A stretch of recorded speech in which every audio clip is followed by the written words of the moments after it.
Assalamualaikum warahmatullahi wabarakatuh. Baiklah Ibu dan teman-teman, kami dari kelompok 5 akan mempresentasikan materi tentang keseluruhan rencana audit dan program audit. Yang mana anggota dari kelompok 5 ini adalah saya sendiri Nabila Azhara, selanjutnya Chelsea Sahda Fatikah, Aulia Puspasari, dan Areta Safira. Pada materi kali ini terdapat 5 topik. Yang pertama, jenis pengujian. Yang kedua, memilih jenis pengujian yang akan dilakukan. Yang ketiga, dampak teknologi informasi pada pengujian audit. Yang keempat, campuran bukti. Serta yang kelima, desain program audit. Baiklah, pada materi yang pertama ini yaitu tentang jenis pengujian. Jadi, auditor itu dia menggunakan 5 jenis pengujian. Yang pertama yaitu prosedur penilaian risiko. Dan yang keempat selanjutnya itu merupakan prosedur audit lebih lanjut yang terdiri atas pengujian pengendalian, pengujian substantif transaksi, pengujian analitis, dan juga pengujian rincian saldo. Baiklah, masuklah kepada pembahasan dari masing-masing pengujian tadi. Jadi yang pertama yaitu prosedur penilaian risiko. Prosedur penilaian risiko ini dilakukan untuk menilai risiko salah saji dalam laporan keuangan. Jadi, auditor itu melakukan pengujian pengendalian, pengujian substantif atas transaksi, prosedur analitis, dan juga pengujian atas rincian saldo itu merupakan sebagai tanggapan atas penilaian auditor terhadap risiko salah saji material. Jadi dari keempat kombinasi ini, itu akan memberikan dasar kepada auditor untuk memberikan opininya. Sebagian besar prosedur penilaian risiko ini digunakan auditor untuk memperoleh pemahamannya tentang pengendalian internal pada perusahaan. Yang kedua yaitu pengujian pengendalian. Pemahaman auditor atas pengendalian internal digunakan untuk menilai risiko pengendalian untuk setiap tujuan audit terkait dengan transaksi. Ketika kebijakan dan juga prosedur pengendalian diyakini dirancang secara efektif, auditor dapat menilai risiko pengendalian pada tingkat yang mencerminkan efektivitas relatif dari pengendalian tersebut. Untuk memperoleh bukti yang cukup dan juga tepat untuk mendukung penilaian tersebut, auditor melakukanlah pengujian pengendalian ini. Pada pengujian pengendalian, baik itu manual maupun otomatis, dapat mencakup jenis bukti berikut. Yang pertama, menanyakan kepada personal klien yang tepat. Yang kedua, memeriksa dokumen, catatan, dan juga laporan. Yang ketiga, mengamati aktivitas yang berhubungan dengan pengendalian. Yang keempat, mengulangi prosedur klien. Auditor melakukan penelusuran sistem sebagai bagian dari prosedur untuk memperoleh pemahamannya guna membantu menentukan apakah pengendalian sudah ada pada perusahaan klien. Panduan biasanya diterapkan pada satu atau beberapa transaksi dan mengikuti transaksi itu melalui seluruh prosesnya. Sebagai contoh, auditor dapat memilih satu transaksi penjualan untuk walkthrough sistem pada proses persetujuan kredit, kemudian mengikuti proses persetujuan kredit tersebut dari inisiasi transaksi penjualan sampai dengan pemberian kredit. Pengujian pengendalian ini juga digunakan untuk menentukan apakah pengendalian ini efektif dan biasanya melibatkan pengujian sampel transaksi. Prosedur untuk memperoleh pemahaman tentang pengendalian internal umumnya tidak memberikan bukti yang cukup dan tepat bahwa suatu pengendalian telah beroperasi secara efektif. Pengecualian mungkin berlaku untuk kontrol otomatis karena kinerjanya yang konsisten. Prosedur auditor untuk menentukan apakah pengendalian otomatis tersebut telah diterapkan dapat juga berfungsi sebagai pengujian atas pengendalian tersebut. Jika auditor menentukan bahwa terdapat risiko minimal pada pengendalian otomatis telah diubah sejak pemahaman tersebut diperoleh, kemudian tidak diperlukan lagi pengujian pengendalian tambahan. Jumlah bukti tambahan yang diperlukan untuk pengujian pengendalian tergantung pada dua hal. Yang pertama, luasnya bukti yang diperoleh dalam memperoleh pemahaman tentang pengendalian internal. Yang kedua, rencana pengurangan risiko pengendalian. Tiga, yaitu pengujian substantif transaksi. Pengujian substantif adalah prosedur yang dirancang untuk menguji salah saji moneter yang secara langsung itu mempengaruhi kebenaran saldo laporan keuangan. Auditor biasanya mengandalkan tiga jenis pengujian. Yang pertama, pengujian substantif atas transaksi. Yang kedua, prosedur analitis substantif. Yang ketiga, pengujian atas rincian saldo. Pengujian substantif atas transaksi ini biasanya digunakan untuk menentukan apakah keenam tujuan audit terkait transaksi telah dipenuhi untuk setiap kelas transaksinya. Ketika auditor yakin bahwa semua transaksi telah dicatat dengan benar dan juga jurnal dan diposting dengan benar, maka mereka dapat yakin bahwa total buku besar sudah benar.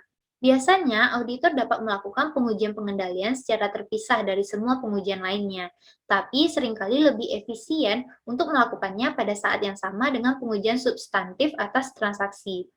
Sebagai contoh, auditor ini biasanya dapat menerapkan pengujian pengendalian yang melibatkan dokumentasi dan juga kinerja ulang untuk transaksi yang sama yang diuji untuk salah saji moneter. Kinerja ulang secara simultan ini akan memberikan bukti tentang pengendalian dan juga kebenaran moneter. Yang keempat yaitu prosedur analitis. Prosedur analitis melibatkan perbandingan jumlah yang tercatat dengan ekspektasi yang dikembangkan oleh auditor. Standar auditing mengharuskan hal itu dilakukan selama perencanaan dan juga penyelesaian audit. Meskipun tidak diperlukan, prosedur analitis juga dapat dilakukan untuk mengaudit saldo akun. Ada dua tujuan terpenting prosedur analitis dalam audit saldo akun, yaitu yang pertama untuk menunjukkan kemungkinan salah saji dalam laporan keuangan, yang kedua untuk memberikan bukti substantif. Prosedur analitis yang dilakukan selama perencanaan biasanya berbeda dari yang dilakukan pada fase pengujian. Jika auditor yakin bahwa prosedur analitis mengindikasi kemungkinan salah saji yang wajar, maka auditor dapat melakukan prosedur analitis tambahan atau memutuskan untuk memodifikasi pengujian atas rincian saldo. Ketika auditor mengembangkan ekspektasi dengan menggunakan prosedur analitis dan menyimpulkan bahwa saldo akhir klien dalam akun tertentu tampak wajar, pengujian tertentu atas rincian saldo dapat dihilangkan atau ukuran sampel dapat diperkecil atau dikurangkan. Pada standar auditing menyatakan bahwa prosedur analitis ini adalah jenis pengujian substantif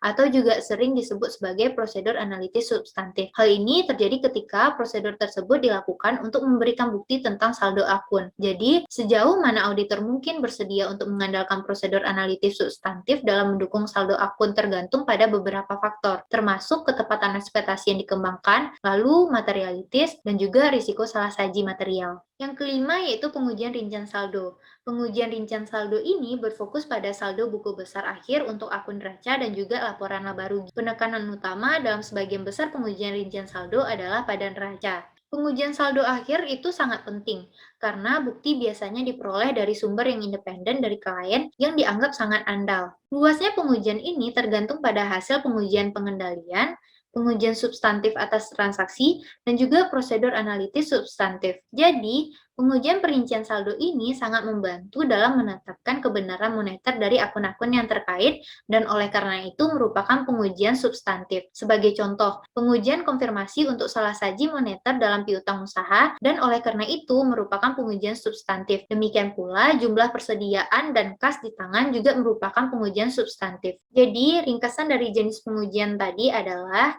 pengujian pengendalian membantu auditor mengevaluasi apakah pengendalian atas transaksi dalam siklus sudah cukup efektif untuk mendukung pengurangan penilaian risiko pengendalian, dan dengan demikian memungkinkan pengujian substantif yang berkurang. Pengujian pengendalian juga membentuk dasar untuk laporan auditor atas pengendalian internal atas laporan keuangan untuk perusahaan publik yang lebih besar. Pengujian substantif transaksi digunakan untuk memverifikasi transaksi yang dicatat dalam jurnal dan diposting di buku besar. Prosedur analitis menekankan kewajaran keseluruhan transaksi dan juga saldo buku besar. Dan pada pengujian rincian saldo, itu menekankan pada saldo akhir dalam buku besar. Baiklah, selanjutnya adalah faktor yang mempengaruhi pilihan auditor atas jenis pengujian yang akan dipilih. Nah, terdapat beberapa faktor yang menjadi pertimbangan bagi auditor untuk memilih jenis pengujiannya. Pertama, itu ada ketersediaan jenis bukti audit untuk prosedur audit lebih lanjut. Seperti yang kita tahu bahwa tidak semua jenis bukti audit ini digunakan dalam setiap jenis pengendalian. Pada test of control itu hanya menggunakan 4 jenis tipe bukti audit. Pertama itu ada documentation, kedua ada observation, yang ketiga ada inquiries of the client, dan yang terakhir ada performance. Sedangkan untuk substantive test of transactions itu hanya menggunakan 4 jenis bukti audit. Pertama ada documentation, lalu yang kedua ada inquiries of the clients, yang ketiga ada performance, dan yang terakhir ada recalculation. Lalu untuk prosedur audit ketiga ada analytical procedures yang hanya menggunakan 2 jenis bukti audit. Pertama ada inquiries of the client, yang kedua ada analytical procedures. Nah, untuk prosedur audit terakhir itu menggunakan 6 jenis bukti audit. Pertama ada physical elimination, lalu ada confirmation, lalu ada documentation, selanjutnya ada inquiries of the client, lalu ada performance, dan yang terakhir itu ada recalculation. Selanjutnya, yang menjadi pertimbangan bagi auditor dalam memilih jenis pengujian adalah biaya relatif. Nah, ketika auditor harus memutuskan tipe pengujian apa yang akan digunakannya, dia harus mempertimbangkan juga yang namanya biaya relatif atau relative cost. Pada 5 jenis pengujian ini, yang paling murah adalah analytical procedures. Lalu yang kedua paling murah adalah risk assessment procedures. Lalu yang menengah itu ada test of controls. Lalu yang paling mahal itu ada test of details of balance. Dan yang nomor 2 paling mahal adalah substantive test of transactions. Selanjutnya adalah hubungan antara pengujian pengendalian atau test of controls dengan pengujian substantif atau substantive test. Nah, ketika auditor tersebut percaya bahwa terdapat salah saji material dalam laporan keuangan, dan ketika penyimpangan uji pengendalian ini dianggap sebagai defisiensi signifikan atau kelemahan material, maka auditor tersebut harus melakukan yang namanya pengujian substantif atas transaksi atau pengujian rincian saldo untuk menentukan apakah salah saji material tersebut benar-benar terjadi atau tidak. Selanjutnya ada pengujian antara prosedur analitis dan pengujian substantif. Ketika prosedur analitis ini mengidentifikasi terdapatnya fluktuasi yang tidak biasa, maka auditor tersebut harus melakukan pengujian substantif atas transaksi atau pengujian rincian saldo untuk menentukan apakah salah saji material tersebut benar-benar terjadi atau tidak. Selanjutnya ada trade-off antara pengujian kontrol dan pengujian substantif. Nah, selama perencanaan, auditor memutuskan apakah menilai risiko pengendalian tersebut di bawah maksimum atau tidak. Nah, ketika mereka melakukan itu, maka mereka kemudian harus melakukan yang namanya pengujian pengendalian atau test of control untuk menentukan apakah tingkat risiko pengendalian nilai ini didukung atau tidak. Nah, jika pengujian pengendalian ini mendukung yang namanya penilaian risiko pengendalian tadi, maka risiko deteksi yang direncanakan dalam model risiko audit itu akan ditingkatkan dan pengujian substantif yang direncanakan dapat dikurangi. Selanjutnya ada hubungan antara pengujian substantif dan penilaian risiko pengendalian, termasuk pengujian pengendalian pada tingkat efektivitas pengendalian internal yang berbeda. Nah, pada area yang diarsir tersebut merupakan jaminan maksimum yang dapat diperoleh dari control risk assessment dan test of controls. Lalu pada titik sebelah kiri A itu menggambarkan bahwa control risk dinilai sebesar 1,0 karena auditor mengevaluasi internal control yang tidak efektif berdasarkan hasil kinerja risk assessment procedures. Nah, titik sebelah kanan B itu tidak akan mengurangi control risk karena kantor akuntan publik telah menetapkan control risk minimum. Pada gambar, terlepas dari audit assurance yang diperoleh dari control risk assessment dan test of controls, audit atas laporan keuangan tetap memerlukan prosedur substantif. Jika audit laporan keuangan maupun audit pengendalian internal telah terintegrasi, audit perusahaan publik akan mewakili titik B. Nah, asumsikan bahwa auditor tersebut menilai bahwa efektivitas pengendalian internal perusahaan berada pada titik C. Test of control pada titik C1 akan mendukung untuk penilaian control risk yang rendah. Lalu revisi control risk assessment akan maksimum pada titik C3 dan jaminan audit akan diperoleh melalui penilaian substantif. Pada titik C2 menggambarkan situasi di mana audit assurance diperoleh melalui test of control di bawah titik maksimum C1. Jika C2 dipilih, maka audit assurance dari test of control adalah dari C3 hingga C2 dan dari pengujian substantif adalah dari titik C hingga C2. Auditor memilih C1, C2, C3 itu berdasarkan biaya relatif dan tes substantif. Selanjutnya adalah dampak teknologi informasi pada pengujian audit. Ketika sejumlah besar bukti audit ada dalam bentuk elektronik, tidak mungkin untuk mengurangi risiko deteksi ke tingkat yang dapat diterima dengan hanya menggunakan pengujian substantif. Dalam keadaan ini, auditor harus melakukan yang namanya pengujian pengendalian untuk mengumpulkan bukti yang mendukung penilaian tingkat risiko pengendalian di bawah maksimum untuk asersi laporan keuangan yang terpengaruh. Dalam audit perusahaan publik yang lebih besar, pengendalian yang dilakukan dengan komputer atau biasa disebut dengan pengendalian otomatis harus diuji ketika auditor menganggapnya sebagai pengendalian utama untuk mengurangi kemungkinan salah saji material dalam laporan keuangan. Untuk menguji pengendalian atau data otomatis ini, maka auditor tersebut perlu melakukan teknik audit berbantuan komputer atau menggunakan laporan yang dihasilkan oleh teknologi informasi untuk menguji aktivitas operasi pengendalian umum TI. Nah, seperti pengendalian perubahan program dan pengendalian akses. Dalam banyak kasus, pengujian kontrol otomatis ini dapat dilakukan oleh spesialis audit IT.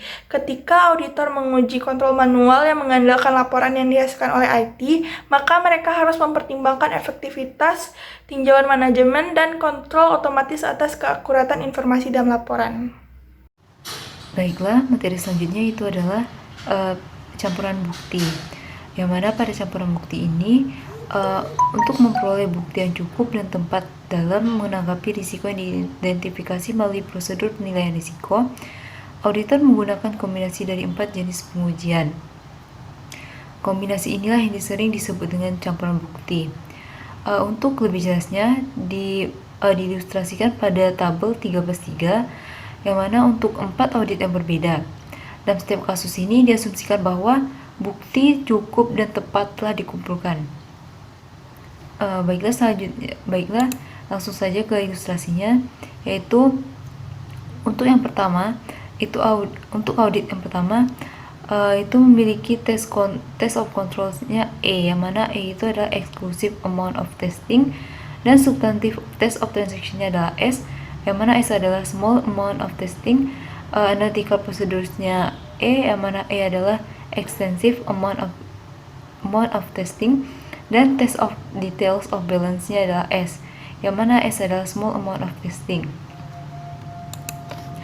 Untuk analisis audit 1 ini, klien ini adalah perusahaan besar dengan pengandalian internal yang canggih dan risiko bawaan yang rendah. Oleh karena itu, auditor melakukan pengujian pengendalian yang ekstensif dan sangat bergantung pada pengendalian internal klien untuk mengurangi pengujian substantif. Prosedur analitis substantif ekstensif juga dilakukan untuk mengurangi pengujian substantif lainnya. Oleh karena itu, pengujian substantif atas transaksi dan pengujian atas rincian saldo diminimalkan, karena penekanan pada pengujian pengendalian dan prosedur analitis substantif. Audit ini dapat dilakukan dengan relatif murah. Audit ini kemungkinan mewakili campuran bukti yang digunakan dalam audit terintegrasi atas laporan keuangan perusahaan publik dan pengendalian internal atas laporan keuangan. Untuk audit yang kedua, itu test of controlsnya M, substantive test of transaction-nya M, analytical procedures-nya E, sedangkan test of details of balance-nya adalah M. Yang mana untuk analisis audit yang kedua ini, perusahaan ini berukuran sedang dengan beberapa pengendalian dan sedikit risiko bawaan. Auditor telah memutuskan untuk melakukan pengujian dalam jumlah sedang untuk semua jenis pengujian kecuali prosedur analitis substantif yang akan dilakukan secara ekstensif. Pengujian yang lebih ekstensif akan diperlukan jika risiko bawaan spesifik ditemukan. Dan untuk yang audit yang ketiga, itu test of controls-nya adalah N, substantive test of transaction-nya adalah E, analytical procedures-nya adalah M, dan test of details of balance-nya adalah E. Untuk analisisnya sendiri, perusahaan ini berukuran sedang tetapi memiliki sedikit pengendalian yang efektif dan risiko bawaan yang signifikan. Mungkin manajemen telah memutuskan bahwa pengendalian internal yang lebih baik tidak efektif dari segi biaya. Karena kurangnya pengendalian internal yang efektif, kita dapat berasumsi bahwa perusahaan ini mungkin adalah perusahaan publik. Untuk audit yang keempat, itu test of controls-nya adalah M, substantive test of transaction-nya adalah E, analytical procedures-nya adalah E, dan test of details of balance-nya adalah E. Yang mana untuk analisis audit keempat ini, rencana awal audit ini adalah mengikuti pendekatan yang digunakan dalam audit 2. Namun, auditor kemungkinan besar menemukan penyimpangan pengujian pengendalian yang ekstensif dan salah saji yang signifikan saat melakukan pengujian substantif atas transaksi dan prosedur analitis substantif. Oleh karena itu, auditor menyimpulkan bahwa pengendalian internal tidak efektif. Pengujian rincian saldo yang ekstensif dilakukan untuk mengimbangi hasil pengujian lain yang tidak dapat diterima. Biaya audit ini lebih tinggi karena pengujian pengendalian dan pengujian substantif atas transaksi telah dilakukan tetapi tidak dapat digunakan untuk mengurangi pengujian atas rincian saldo.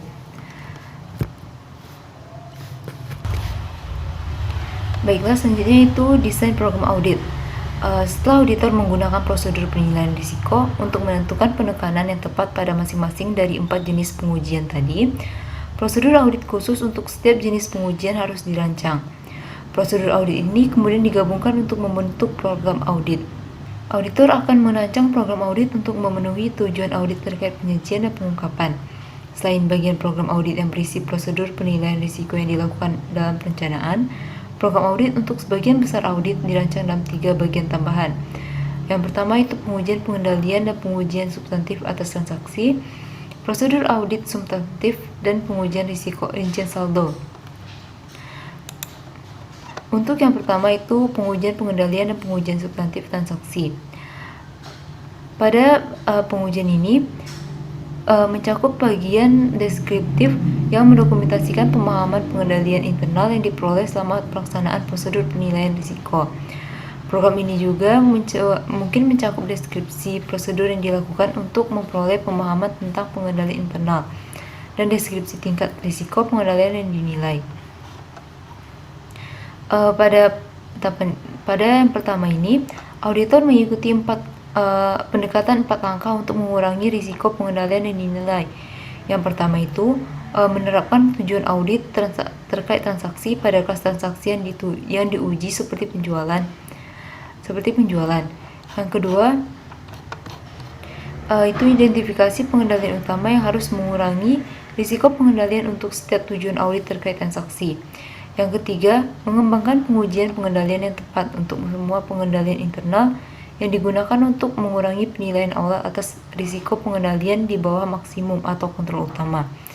Dan yang keempat itu untuk jenis saji potensial yang terkait dengan setiap tujuan audit terkait transaksi, rancang pengujian substantif yang tepat atas transaksi dengan mempertimbangkan defisiensi dalam pengendalian internal dan hasil yang diharapkan dari pengujian pengendalian pada langkah ketiga. Selanjutnya itu prosedur analitis, di mana prosedur analitis ini dilakukan selama pengujian substantif, seperti untuk audit piutang. Biasanya lebih terfokus dan lebih luas daripada yang dilakukan sebagai bagian dari perencanaan. Prosedur analitis yang dihitung menggunakan jumlah bulanan biasanya akan lebih efektif dalam mendeteksi salah saji daripada yang dihitung menggunakan jumlah tahunan. Dan perbandingan menurut lini bisnis biasanya akan lebih efektif daripada perbandingan di seluruh perusahaan. Ketika auditor berencana untuk menggunakan prosedur analitis untuk memberikan keyakinan substantif tentang saldo akun, data yang digunakan dalam perhitungan harus dianggap cukup andal. Hal ini berlaku untuk semua data, terutama data finansial. Misalnya, jika auditor memperkirakan total pendapatan menggunakan jam yang ditagih dan tarif penagihan rata-rata, mereka harus yakin bahwa kedua angka tersebut cukup andal. Baiklah, selanjutnya kita akan membahas mengenai pengujian rincian saldo.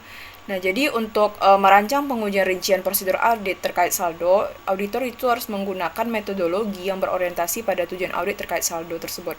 Nah, jika auditor itu memverifikasi piutang misalnya, prosedur audit yang direncanakan harus cukup untuk memenuhi setiap tujuan audit terkait saldo. Nah, rancangan prosedur ini biasanya bagian yang tersulit dari keseluruhan proses perencanaan dikarenakan sifatnya yang subjektif dan memerlukan pertimbangan profesional yang cukup besar dari auditor. Nah, lalu bagaimana merancang pengujian rincian terkait saldo ini? Yang pertama adalah mengidentifikasi risiko bisnis klien yang mempengaruhi piutang usaha. Nah, jadi sebagai bagian dari memperoleh pemahaman tentang bisnis dan industri klien, auditor juga harus mengidentifikasi dan mengevaluasi risiko bisnis klien yang signifikan untuk menentukan apakah risiko tersebut mengakibatkan peningkatan risiko salah saji material dalam laporan keuangan. Nah, jadi jika salah satu risiko bisnis klien yang teridentifikasi itu mempengaruhi piutang, maka risiko tersebut harus dimasukkan dalam evaluasi atau penilaian auditor atas risiko bawaan atau risiko pengendalian. Dan risiko-risiko ini kemudian nanti akan mempengaruhi tingkat bukti yang sesuai. Lalu yang kedua adalah menetapkan salah saji yang dapat ditoleransi atau diterima dan nilai risiko inheren untuk piutang usaha. Nah, auditor di sini harus memutuskan pertimbangan awal tentang materialitas untuk audit secara keseluruhan dan kemudian mengalokasikan totalnya ke saldo akun untuk menetapkan salah saji yang dapat diterima untuk setiap saldo yang signifikan. Nah, untuk salah saji yang dapat ditoleransi atau yang diterima itu lebih rendah, itu diperlukan lebih banyak pengujian detail dan begitu juga sebaliknya gitu. Jadi beberapa auditor mengalokasikan salah saji yang dapat diterima ini untuk tujuan audit terkait saldo individu, tetapi sebagian besar itu tidak. Nah, risiko bawaan atau inheren ini dinilai dengan mengidentifikasi setiap aspek dari sejarah dari perusahaan, lingkungannya bagaimana, lalu operasi perusahaan itu yang mengindikasikan kemungkinan salah saji yang tinggi dalam laporan keuangannya. Jadi pertimbangan yang mempengaruhi risiko bawaan ini yang mungkin berlaku untuk piutang itu biasanya seperti susunan piutangnya, sifat bisnis kliennya, keterlibatan awal, dan faktor risiko inheren lainnya. Nah, saldo akun yang risiko bawaannya itu yang dinilai lebih tinggi, tentu itu akan menghasilkan lebih banyak akumulasi bukti daripada akun dengan risiko bawaan yang lebih rendah. Nah, lalu langkah yang ketiga adalah menilai risiko pengendalian untuk siklus penjualan dan penagihan.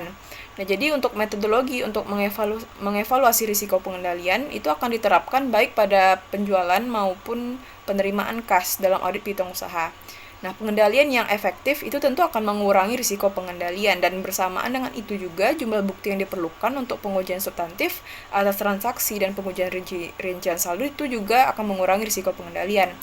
Nah, kontrol atau pengendalian yang tidak memadai itu tentu akan meningkatkan bukti substantif yang dibutuhkan. Lalu yang keempat adalah merancang dan melakukan pengujian pengendalian dan pengujian substantif transaksi untuk siklus penjualan dan penagihan. Nah, jadi pengujian pengendalian dan pengujian substantif atas transaksi itu dirancang dengan harapan bahwa hasil tertentu itu akan diperoleh. Nah, hasil prediksi ini akan mempengaruhi desain pengujian rincian terkait saldo tersebut. Sebagai contoh, itu biasanya auditor itu berencana untuk melakukan pengujian pengendalian yang ekstensif ketika risiko pengendalian itu dinilai rendah. Nah, hal ini akan memungkinkan pengujian substantif yang kurang ekstensif atas saldo piutang usaha. Lalu yang kelima adalah merancang dan melakukan prosedur analitis untuk saldo piutang usaha. Jadi auditor melakukan prosedur analitis substantif itu untuk suatu akun seperti piutang dengan dua tujuan. Yang pertama itu untuk mengidentifikasi kemungkinan salah saji dalam saldo akun, dan yang kedua itu untuk mengurangi pengujian audit yang terperinci. Nah, hasil prosedur analitis substantif ini secara langsung itu nanti akan mempengaruhi luas pengujian atas rincian saldo. Lalu yang keenam adalah desain pengujian rincian saldo piutang usaha untuk memenuhi tujuan audit terkait saldo. Nah, pengujian rincian saldo yang direncanakan itu biasanya meliputi prosedur audit, lalu ukuran sampelnya apa, lalu item yang dipilih, dan waktunya. Nah, prosedur itu harus dipilih dan dirancang untuk setiap akun dan setiap tujuan audit terkait saldo dalam setiap akunnya. Lalu kesulitan yang dihadapi auditor dalam merancang pengujian rincian saldo itu biasanya terkait dengan kebutuhan untuk memprediksi hasil pengujian pengendalian, pengujian substantif atau transaksi, dan prosedur analitis substantif sebelum pengujian itu dilakukan. Nah, hal yang diperlukan karena auditor itu harus merancang pengujian rincian saldo selama tahap perencanaan, tetapi desain yang tepat itu juga bergantung pada hasil pengujian lainnya. Nah, jadi jika hasil pengujian pengendalian, pengujian substantif atas transaksi, dan prosedur analisis substantif itu tidak konsisten dengan prediksinya, nah auditor itu perlu mengubah pengujian rincian saldo saat audit berlangsung. Baik, lanjut kita akan membahas mengenai tingkat disagregasi kegiatan perencanaan. Nah, jadi di berbagai kegiatan perencanaan yang diterapkan pada tingkat pemilahan yang berbeda. Nah, itu juga tergantung pada sifat kegiatannya. Nah, kegiatan perencanaan utama dan tingkat pemilihan yang biasanya diterapkan itu juga berkisar dari audit keseluruhan hingga tujuan audit terkait saldo untuk setiap akun. Nah, misalnya saja itu prosedur penilaian risiko yang terkait dengan memperoleh informasi latar belakang tentang bisnis dan industri klien, dan itu juga berkaitan dengan audit secara keseluruhan.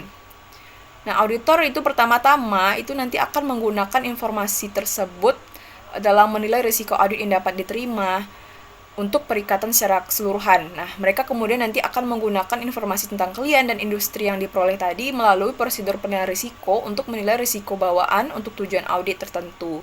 Nah, seiring berjalannya audit tadi, mereka kemungkinan nanti akan menggunakan informasi tersebut ketika membuat keputusan tentang pengujian rincian saldo. Demikian pula nanti untuk auditor itu pertama-tama akan menilai risiko kecurangan untuk keseluruhan audit dan kemudian nanti akan mempertimbangkan apakah ada risiko kecurangan yang dapat mempengaruhi penilaian risiko kecurangan untuk akun tertentu dan prosedur audit serta ukuran sampel untuk pengujian risiko saldo untuk akun yang terpengaruh itu seperti apa. Baik, kita lanjut. Lalu pengujian rincian segmen saldo dari program audit untuk piutang. Nah, format yang digunakan itu menghubungkan prosedur audit dengan tujuan audit terkait saldo. Nah, perlu diperhatikan juga bahwa sebagian besar prosedur itu memenuhi lebih dari satu tujuan dan bahwa lebih dari satu prosedur audit itu digunakan untuk setiap tujuan. Nah, perangkat lunak audit itu akan membantu auditor untuk memilih prosedur audit yang tepat dan mengaturnya ke dalam program audit. Nah, dengan pertimbangan adanya risiko bawaan tadi dan pengendalian serta pertimbangan perencanaan lainnya. Nah, prosedur audit itu nanti dapat ditambahkan atau dihapus sesuai dengan kebutuhan auditor tadi. Nah, untuk sebagian besar prosedur audit, ukuran sampel atau item untuk dipilih dan waktu itu juga dapat diubah. Lalu lanjut kepada pembahasan mengenai hubungan tujuan audit terkait transaksi dengan tujuan audit terkait saldo dan penyajian dan pengungkapannya. Nah, tadi kita sudah membahas bahwa pengujian rincian saldo itu harus dirancang untuk memenuhi tujuan audit terkait saldo untuk setiap akun dan luas pengujian ini juga dapat dikurangi ketika tujuan audit terkait transaksi sudah dipenuhi dengan pengujian pengendalian atau pengujian substantif atas transaksi.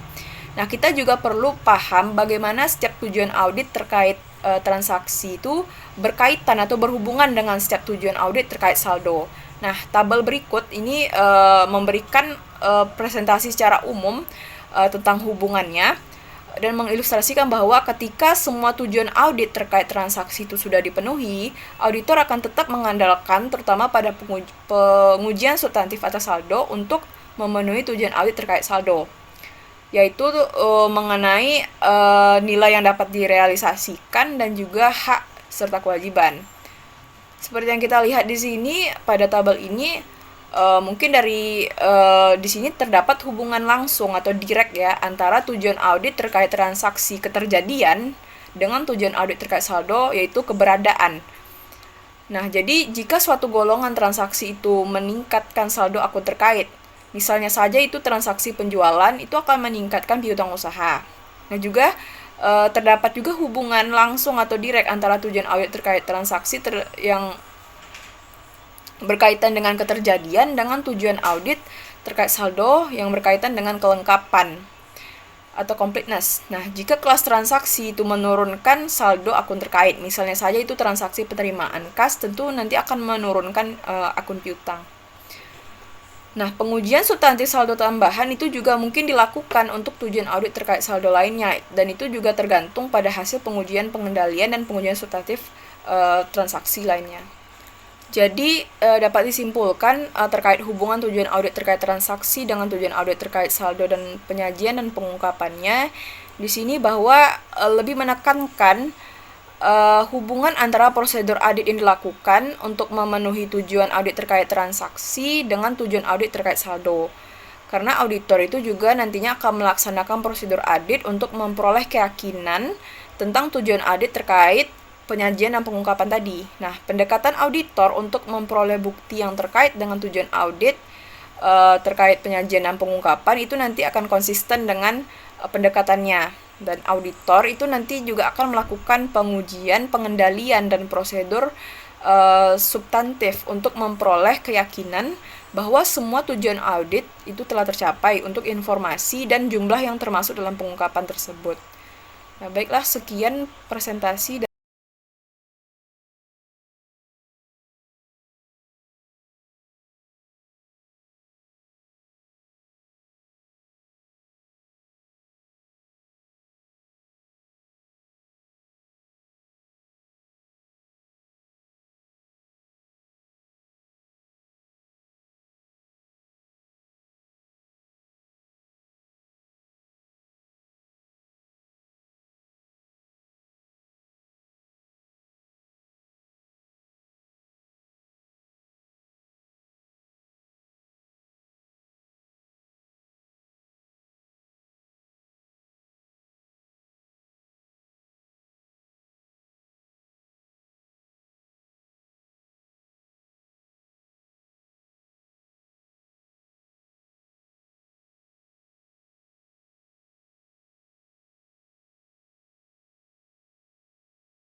Lebih dan kurang kami mohon maaf. Wabillahi taufik wal hidayah. Wassalamualaikum warahmatullahi wabarakatuh.